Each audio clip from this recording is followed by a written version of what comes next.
I have news.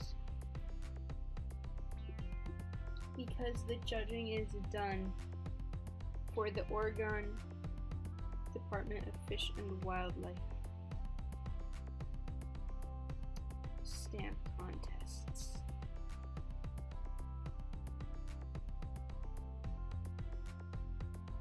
So if you don't know,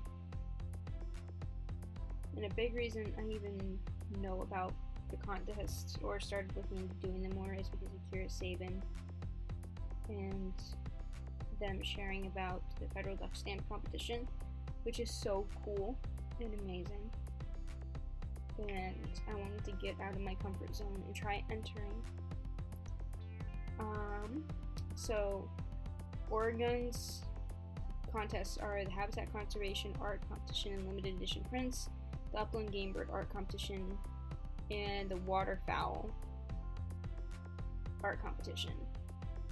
I think for two of these you can pick from a list, and then the one is set at a certain bird. Upland Game is set at a certain bird.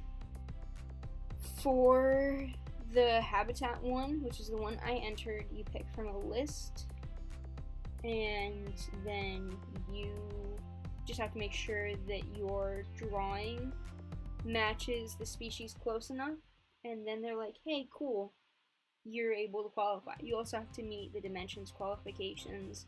Your art has to be matted a certain way, shipped a certain way, stuff like that. I entered.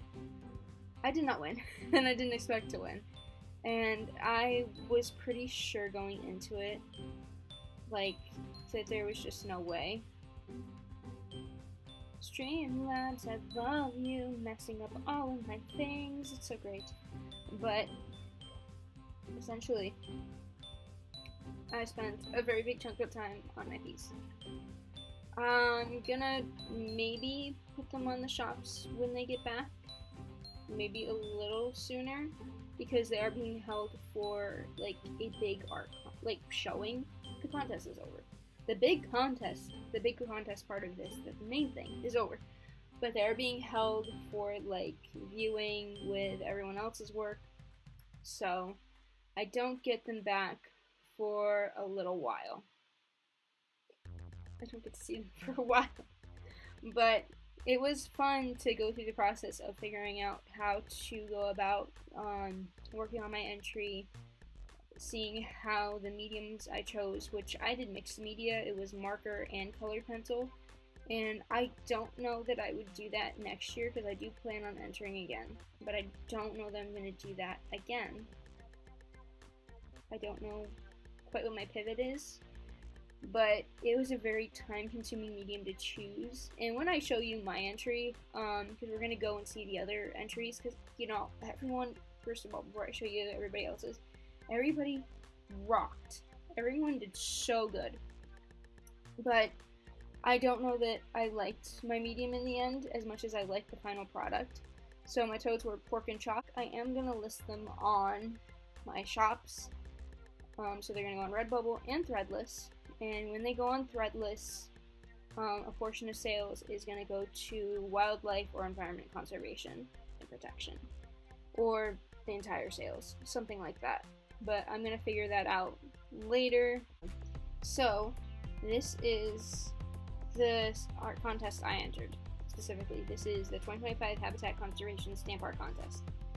The winner is this one here at the top. This is American Pika from Portland, Oregon. It is fantastic. This is the People's Choice in second. It's a red fox. And then two tied for third, we have Pacific Martin and Northwestern Pond Turtle. These turtles are fantastic. And then these are the other entries down here. Alright, so if we scroll, this is everyone else who entered. There were 19 entries total, I believe. I think that's what I was told. And then this one's mine.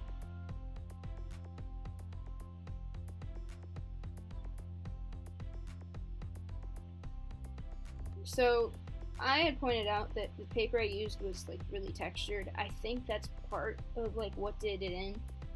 Also, if you look at mine compared to everyone else's, it is bright. And I knew that going into it, but also I didn't want to do something that looked not colorful. So, like, for my first contest, I don't think it's bad. Like, I don't think my details are bad. I don't think the toads are bad. I think some of the background isn't as realistic as they wanted, and I think the texture definitely, like, was the nail in the coffin. But I think generally, like, if you got rid of the background and just kept the rock that Pork is on, and Pork and Chop, and their sticks, because they're emotionally attached to them, I think it would have been better. I probably had someone look at it and go, why is it so bright? And like, yes.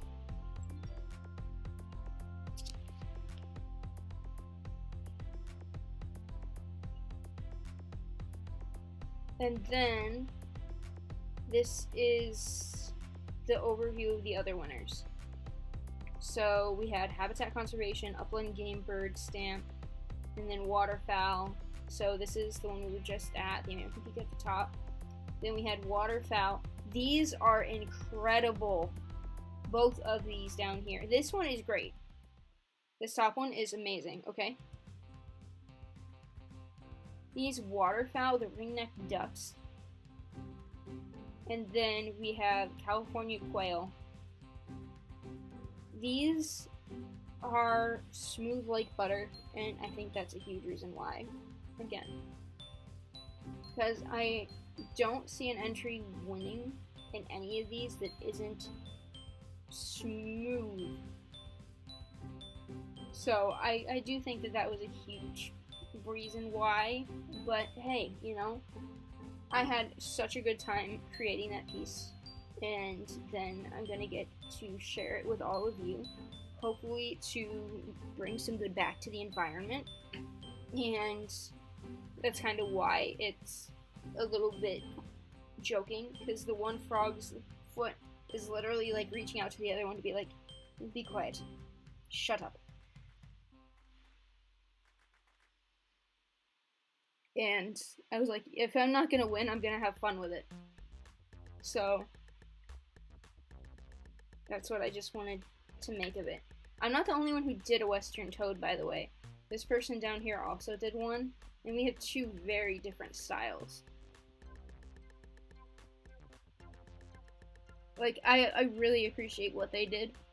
I'm not going to enlarge anyone else's, just because of reason that it's their art, and I want to, like, be respectful. If you go on the site, just Google Oregon Department of Fish and Wildlife Stamp Contest. This will come right up. But literally, their style and my style, two very different ones. I love what they did. Also, this jackrabbit is crazy. So much here that is just so awesome to look at. But yeah, not one of these, when you enlarge it, well, these guys have a lot of texture, that they're turtles. These have so much just smoothness. I love that I have no cam on screen, even though we absolutely have a camera.